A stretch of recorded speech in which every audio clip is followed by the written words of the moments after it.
Una vez más agradezco a la Corporación López Valencia que me da la oportunidad, ¿no? En este momento vamos a hablar algo relacionado en lo que es violencia intrafamiliar, ¿bien? Todos sabemos las causas, consecuencias que ocurren en lo que es la violencia intrafamiliar. Judicialmente, los abogados saben la parte correspondiente y los médicos también. ¿Bien? En este lapso de trabajo, ¿no? 11 años en la Policía Nacional, que laboré como médico, como policía, médico residente y médico legal. Después en el Ministerio Interior y no hace mucho en la Fiscalía General del Estado. Durante ese tiempo, casi 16 años, pude llevar a culminar un proyecto encaminado a la violencia intrafamiliar, como es el caso de un síndrome característico que se encuentra en la violencia. Este síndrome se le pudo determinar como síndrome irritante intrafamiliar. Este síndrome se lo determina por la presentación en los casos, o se encuentra en los casos específicos de violencia. Es decir, mujeres o hombres o alguien del núcleo familiar que sufre agresiones constantes, sean estas físicas, psicológicas, sexuales. Es el síndrome que abarca todo. Bien. Vámonos al cómo se hace este estudio. Bien, encontramos que nuestro país, Ecuador, es un país que se encuentra en vía de desarrollo. Tiene una constitución que está enfocada en lo que es la igualdad, equidad de género y orden de naturaleza. Nuestra geografía presenta mucho traslado, ¿no? De personas de la costa, al oriente, sierra oriente, región insular, a costa, ¿no? Tenemos un dato muy interesante, ¿no? Tenemos que nuestras ideologías van a ser muy diferentes, pero son propias de la región, es decir, casi toda América, ¿no? Desde México hacia abajo. Son costumbres heredadas de nuestros ancestros, como la presencia del machismo en la sociedad y en toda la región latinoamericana. Bajo su preámbulo, debemos considerar que el análisis, ¿no? Este estudio se lo hace en el cantón de la ciudad de Guayaquil, que es el Guaya, se lo hace en la ciudad de Durán, Babahoyo, y seguimiento en la ciudad de Milagro, ¿no? Tenemos que básicamente el inicio de esta investigación lo pude realizar en lo que es el antiguo, ¿no? El DML, Departamento Médico Legal de la Policía, viendo, ¿no? En esa época yo me acuerdo que yo era el médico que recibía a todos los pacientes y me pude dar cuenta de que existía un rasgo típico de las mujeres que son agredidas. ¿Qué quiere decir? Son personas que lamentablemente yo venía hacia la historia clínica y yo me acordaba del paciente y yo decía, señora, pero otra vez está siendo agredida. Sí, doctor. Bien. Tuve como 11 años, pero me pude dar cuenta que estas personas venían durante 2, 3, 4, 5 y 6 años. Me pude dar cuenta que las pacientes que venían agredidas, hombres y mujeres, durante este tiempo es laxo, y normalmente en cada año presentaban de 5 a 6 agresiones. ¿Qué quiere decir? Que al año presentaban 5 o 6 agresiones y durante 6 años estas pacientes presentaban una pequeña alteración, ¿no? Y algo típico, que ellas siempre venían acompañadas de algún familiar o persona. Me pude dar cuenta que al realizar el interrogatorio el paciente se sentía con una tristeza, otros gritaban, otros entraban en delirio, otros se ponían a llorar, ¿no? Entonces es algo típico de estas pacientes. Bien, tenemos nosotros que en estas ciudades, ¿no? Guayaquil, Durán, Bahoyo, son ciudades que acuden personas a realizar sus actividades personales y laborales, personas con costumbres propias que son degeneradas, que son heredadas, ¿no? generación en generación, de tipo machista. Son golpeadores, si nos referimos a los varones. Mientras nuestras mujeres son mujeres que son sumisas y calladas. Tenemos que los agresores son los considerados como los que inician el síndrome irritante intrafamiliar. Es decir, originan episodios de violencia intrafamiliar físico en periodos, ¿no? 3 a 5 por un año, durante 5 o más años, y acompañan de violencia psicológica y social. Un dato muy importante. Para poder realizar este estudio, consideré como base los formatos de violencia intrafamiliar. En esa época, yo creo que hice el interrogatorio de violencia intrafamiliar más de 8.000 pacientes. Más. Pero en el estudio le pongo 7.000. Un dato que deben considerar. Bien, se considera el formato de la Fiscalía General del Estado. Se hace un periodo de estudio del año 2000, desde el día que ingresé a medicina del año 2000 hasta el año 2016. Efectuó 7.000 entrevistas en varias instituciones, en el Departamento Médico Legal de la Policía, Unidad de Vigilancia Comunitaria del Recreo, Fiscalía, Área Legal de Los Ríos Baboyo y Área Médico Legal de la Ciudad de Milán. Bien. Tenemos algunos datos, ¿no? Aquí les pongo más aproximado 8.000 entrevistas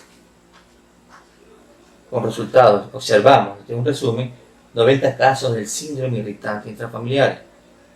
En edades comprendidas, el 50% se encontró en mujeres de 35 a 45 años. ¿Qué quiere decir? Que son edades productivas. Tenemos que el 30% mujeres de 15 a 25 años, imagínense, de 15 a 25 años, teniendo actividad sexual ya joven. Y un 20% en mujeres de 25 a 35 años. Tenemos que este síndrome se va a caracterizar por pérdida de áreas afectivas, cognitivas, fragmentación de su imagen como sujeto, baja autoestima y autoimagen de mujeres. Son reincidentes estos pacientes.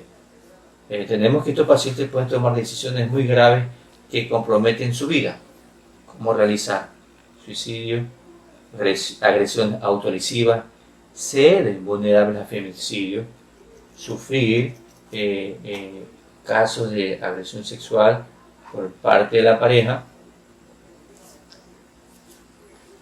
agresiones físicas y psicológicas, la presencia del daño neurológico y con posibles alteraciones neuropsiquiátricas post-estrés. Hubo un caso en la ciudad de Baboyo, cuando ya estaba culminando el síndrome, una chica de 25 años, ingresó, estaba haciendo un interrogatorio y presentaba el síndrome. ¿Por qué? Yo la había revisado antes de que quede embarazada y apareció a los 4 meses con gestación. Le digo, niña, otra vez, sí, doctor. Bien, en el momento que hago el interrogatorio, me indicó que cursaba embarazo. Vi la masa tumoral abdominal, me trajo una ecografía, se confirmó el embarazo, pero la paciente cursaba con el síndrome y había sido violentada sexualmente. Es decir, la pareja la había violado. ¿Ya? Entonces, ¿qué sucede? Que se inicia un caso por delito sexual. Bien.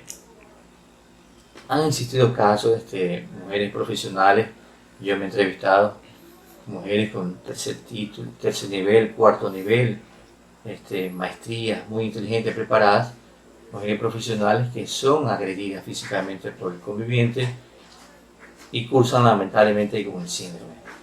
Esto es penoso que decirlo, pero es la realidad. ¿Qué quiero decir? Este síndrome se va a presentar tanto en mujeres que son profesionales y no profesionales. ¿Ya? Seguimos avanzando, ¿no? Entonces, esta es una investigación de 16 años que se hace con el objetivo de que sea un material didáctico para la función judicial, parte médico-legal, parte social, ¿no?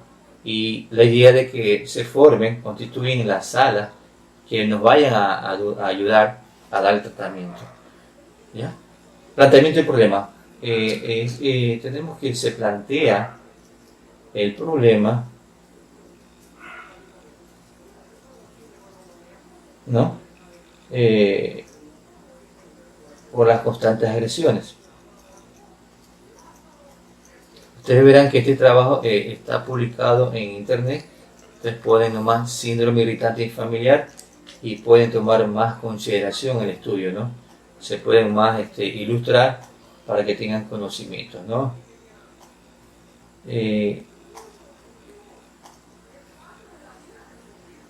Vámonos a las preguntas de investigación, ¿no? Una, ¿por qué este tipo de delitos de agresión intrafamiliar son pocos denunciados por parte de la víctima, ¿no? En el momento que existe este síndrome, las mujeres se alejan. ¿Por qué? Porque si tenemos una mujer afectada con este síndrome, lamentablemente no va a cumplir algunas funciones, ¿no? Tenemos que, si son amas de casa, no van a poder desarrollar esa tarea, o si actúan laboralmente, no van a poder desarrollar sus actividades laborales como son encomendadas, ¿no? Tenemos que existe todavía en nuestro país una falta de médicos en el área médico-legal. Tenemos que son escasos, los médicos legales son muy escasos. Yo tuve la suerte de estar 11 años en la policía y aprender ahí, y pude sacar una maestría, ¿no? Y en lo que es medicina legal, el médico perito debe tener harta práctica, ¿no? Si tú no tienes práctica, no puedes desarrollar un peritaje muy bien, ¿ya? Tenemos otro tipo de pregunta. Debido a que los indicios son pocos encontrados en este tipo de delito, pero con el síndrome se abre un abanico en donde se le va a dar una posible atención a la mujer, al esposo. Ahí viene un dato muy importante, porque si se va a dar un tratamiento, va a ser un tratamiento bi, es decir, entre los dos. ¿Por qué? La idea es tratar de retener a la familia, tratar de mantener ese lecho, unión familiar, y que no se destruya la familia. Es decir, darle una oportunidad, pero con un criterio científico. Es decir, estas salas, que si se llegan a desarrollar, van a estar conformadas con médicos, psicólogos, terapeutas, trabajadores sociales y abogados. Y se va a hacer en conjunto. Y aparte, si encontramos una familia o una mujer o un hombre agredido o cursando el síndrome, tenemos que dar el tratamiento comunal, es decir, a los menores que viven con él, abuelitos, abuelitas, es en conjunto. Otra pregunta, tenemos aquí también la toma de muestras en delitos intrafamiliares por parte de los médicos del ministerio son pocas por desconocimiento. ¿Qué quiere decir? Que si se pone en ejecute este tema, se puede capacitar a los médicos del Ministerio de Salud Pública y coordinar y ayudarnos en el diagnóstico y tratamiento y seguimiento. Otra, a falta de orden judicial en estos delitos, los médicos del Ministerio de Salud tienen la obligación de actuar. ¿Esto qué quiere decir? Los médicos del Ministerio de Salud Pública omiten su función, su responsabilidad, no quieren ayudarnos. Otra, la ausencia de médicos legales por parte del Ministerio de Salud son escasos para determinar lesiones intrafamiliares. ¿Qué quiere decir? En otros países, el área de salud pública, los médicos son considerados peritos. Son médicos que saben ayudar en la función judicial, pero en este país no existe. Otra pregunta. La no visualización de tratar a las agredidas delitos de carácter intrafamiliar como prioridad del Estado. Tenemos que en este síndrome es una ayuda inmediata. En el momento que se termina e ingresa y trabaja un equipo multidisciplinario, el Ministerio de Salud Pública y Función Judicial. Tenemos que la falta de tratamiento de los pacientes que sufren agresión. Esta sintomatología o este síndrome, en el momento que lo vamos a encontrar, tenemos que tener un punto muy importante. Si se encuentra en el estadio A, que se le puso ahí A o B, podemos retener, podemos salvar a ese paciente. pero si lo encontramos en estadio C, lamentablemente es imposible tratarlo, ¿no?